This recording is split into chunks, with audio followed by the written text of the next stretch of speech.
Armu ja rahu teile Jumalalt meie Isalt ja Issandalt Jeesuselt Kristuselt. Tänase uusaasta mõtiskluse aluseks pangem tähele kirja kohta Apostlite raamatu 4. peatükist. Siis Peetrus täis püha vaimu ütles neile, rahva ülemad ja vanemad, kui meid täna üle kuulatakse vigasele inimesele tehtud heateo pärast, mille läbi ta päästeti, siis olgu teile kõigile ja kogu Iisraeli rahvale teada, et see sündis Jeesuse Kristuse, Naatsaretlase nime abil, kelle teie lõite risti, aga kelle Jumal on üles äratanud surnuist. Selle sama tõttu seisab see inimene siin teie ees tervena. Jeesus on kivi, millele teie ehitajad olete tunnistanud kõlmatuks, mis on saanud nurgakiviks. Ja kellegi muu läbi ei ole päästet, sest taeval ei ole antud inimestel ühtegi teist nime, kelle läbi meid päästetaks. Aamen. Armsad sõbrad, saadan teile selle uusaasta tervituse Lõuna-Saksamaa mägiste piirkondade vahelt. Ja jään just mõtlema tänases kirjakohas kuuldu üle, kus Peetrus kuulutab, et kõik, mis ta tegi, see, mille pärast tema üle kohut mõistetakse, et see sündis Jeesuse Kristuse nime abil. Et kõik see sündis läbi Jeesuse. Ei ole ühtegi teist nime antud inimestele pääsemiseks peale Jeesuse Kristuse nime. See on üks mõte, millele pöörata nüüd uue aasta alguse puhul kindlasti tähelepanu. Meil on tegemist aasta esimese päevaga. Vahetusaasta. Aasta vahetusel alati jagatakse uusaasta lubadusi, mida me teeme uuel aastal teisiti, paremini. Ja nii edasi, kes lubab rohkem uskuda, kes lubab kaalus alla võtta, kes lubab vähem juua. Aga ma ei taha tegelikult rääkida uusaasta lubadustest. See on kuidagi selline ära leierdatud teema.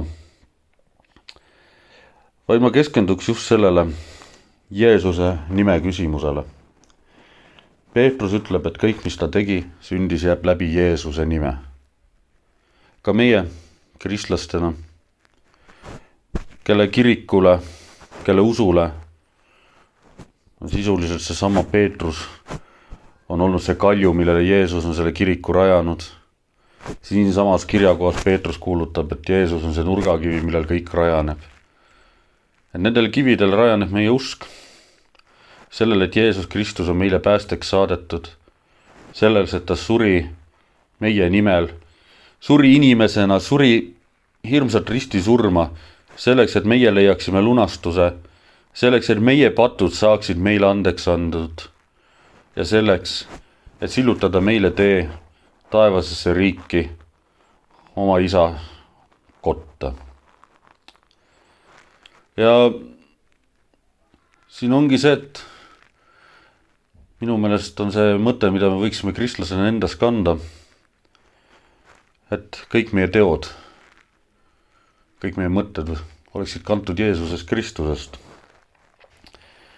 Et me ei tormaks uisapäisa ringi, ei kuulutaks kadu kõigile, kes Kristusesse ei usu, ei tormaks maailma parandama oma aru natukese järgi, vaid istuks alati enne seda tormamist korraks maha ja mõtleks, et kas või kuidas Jeesus oleks selles olukorras tegutsenud.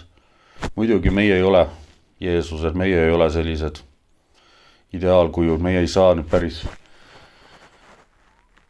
ei vasta sellele standardile, aga see ei tähenda, et me võiks selle poole püüelda, et me ei võiks alati teda oma tegudel eeskujuks seada.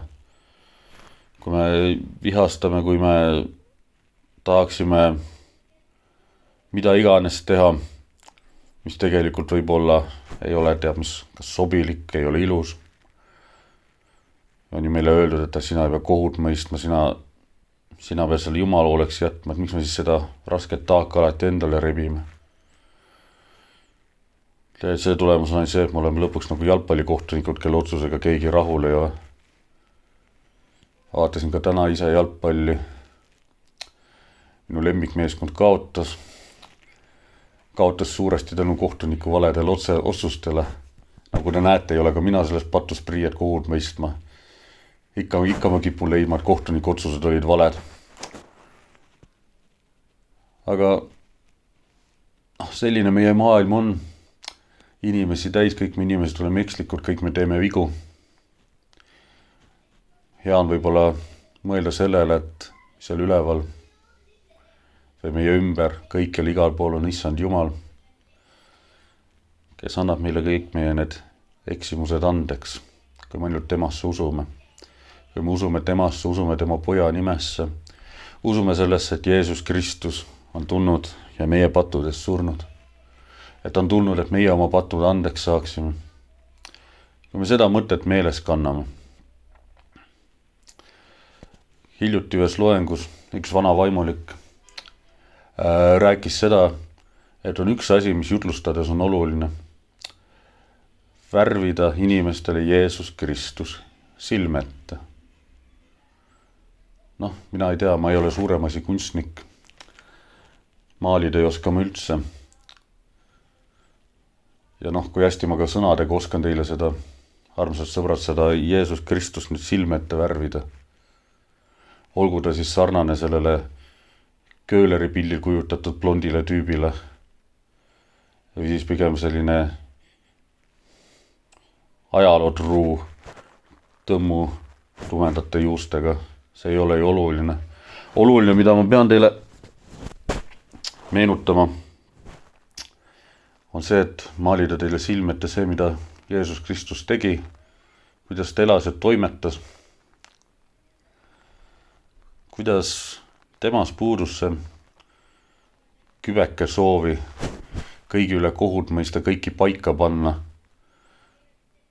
Et kuidas tema tegustas lihtsalt selle hüvanguks, et kõik tema ligimesed saaksid võimaluse pääseda Issanda Jumala riiki. See on midagi, see on selline raske mõte, ja me peame tegutsema oma ligimese hüvanguks.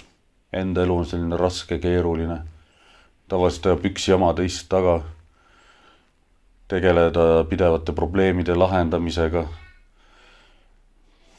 Raske on palgatööl, teinekord on raske kodus. Ja sinna juurde siis me peaksime aitama kaasa oma ligimeste hingeõnnistusel. Aga samas võib-olla ei pea me selleks ka väga palju tegema. Äkki ei olegi vaja selleks üldse nagu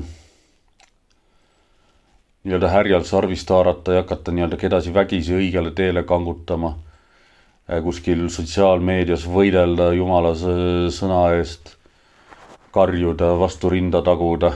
Et ainult see, mida meie kuulutame ja see, millesse meie usume, on õige. Võib-olla piisab palju vähemast.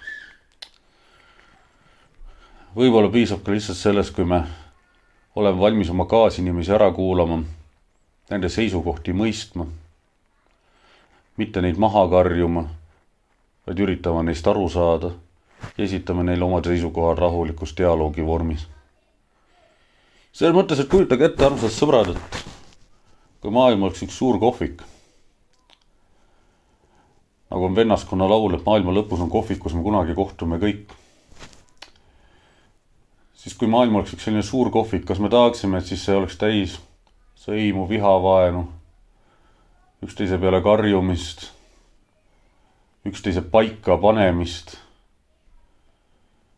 koha kätte näitamist või hoopis harmoonilist koosviibimist, või istutakse rõõmsalt oma kohvitassi taga või teetassi taga, mis iganes kellelgi meeldib.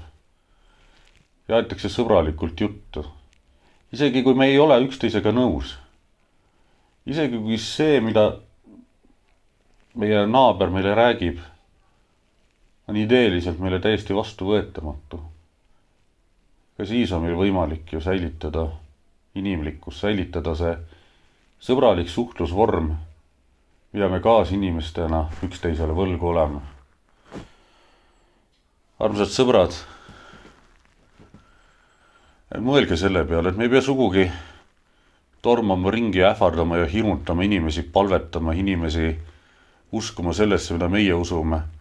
See ei pea olema niimoodi nagu näiteks selles vanas heas anekdoodis, kus preester ja bussijuht on taevavärava ees. Preester jäetakse ukse taha, bussijuht lastakse sisse. Ja kui preester siis rindekumbis õigust nõuab, et mis on, et kuidas bussijuht sisse sai, siis Peetrus ütleb preestrile, et vaata, armas härra vaimulik, kui sina kirikus jutlustasid, siis kõik inimesed magasid. Aga kui tema bussiga sõitis, siis kõik inimesed, kes seal bussis olid, palvetasid üles Jumala poole. Et see ei pea niimoodi olema, et me hirmuga sunnime oma kaasinimesi Jumala poole palvetama. Me palvetame ise Jumala poole ainult siis, kui meil on hirm ja me kardame. Vaid mõelge ka selle ilusa peale, mille ees meil on põhjus tänulik olla. Jätame korraks kõrvale selle koroona hirmud ja mõelge sealjuures selle peale, mis eelmine aasta oli ilusad korda läinud. Mida me saame head eelmisest aastasse ja uude aastasse kaasa võtta. Mõelge mis selle peale, mis meil õnnestus. Mõelge kas siis selle peale, kui meil õnnestus mitte koroonasse nakatuda. Või kui nakatusime, et siis meil õnnestus sellest terveks saada. Et mõelgem selle peale, armsad sõbrad, ja olgem palves, issandale tänulikud.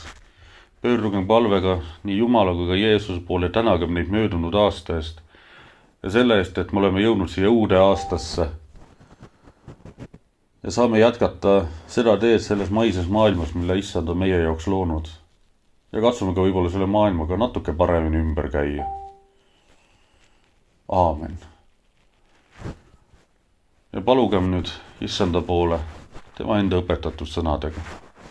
Meie isa, kes oled taevas, pühitsetud olgu sinu nimi, sinu riik tulgu, sinu tahtmine sündigu, nagu taevas, nõnda ka maa peal. Meie igapäevast leiba anna meile tänapäev ja anna meile andeks meie võlad, nagu meiegi andeks anname oma võlglastele. Ja ära saada meid kiusatusse, vaid päästa meid ära kurjast, sest sinu päralt on riik ja vägi ja au igavesti. Aamen.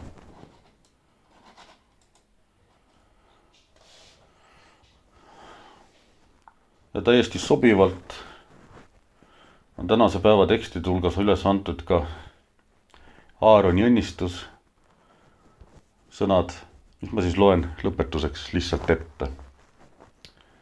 Ja issand rääkis Moosesega öeldes, räägi Aaroni ja ta poegadega ning ütle, õnnistades Iisraeli lapsi, öelge neile nõnda, issand õnnistagu sind ja hoidku sind.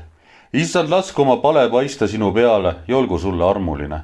Issand tõsku oma pale sinu üle ja andku sulle rahu. Nõnda pandagu minu nimi Iisraeli laste peale ja mina õnnistan neid. Olge alati issanda poolt õnnistatud armsad sõbrad ja alustage seda uut aastat issanda rahus ja mingu teil kõik hästi. Kohtumiseni.